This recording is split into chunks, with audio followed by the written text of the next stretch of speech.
high in the Caucasus Mountains, the last Georgian village on the road to the Russian border.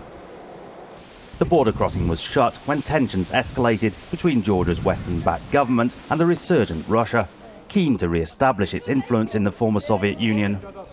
An important trading route became a dead end. Leo Serjashvili, who owns a small hostel on the road to the border, has suffered financially, like many others in this village. He says he's still afraid of the Russians, but he wants peace, friendship and mutual trade to start again. When the road was open before, it was much busier here. There were more people. We were crossing the border and doing business over there. There was much more work back then. The border post itself has been renovated with financial aid from the United States.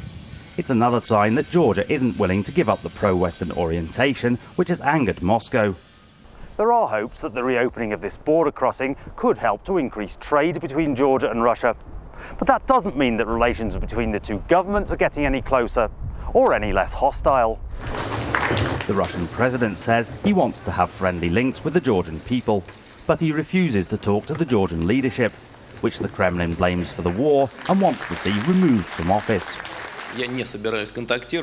I'm not going to contact the incumbent Georgian president due to the fact that we have followed different paths and our assessments of the war are too different. I think President Saakashvili bears direct legal responsibility for the crimes committed.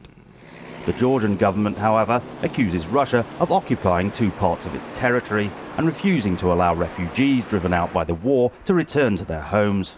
Partial opening of the border does not mean that the relations are improving, because the occupation continues and the ethnic cleansing was not reversed. The road may now be clear for traffic between Georgia and Russia, but the bitter dispute between these former Soviet neighbours is not over yet. Collin, Al Jazeera, at the Georgia-Russia border.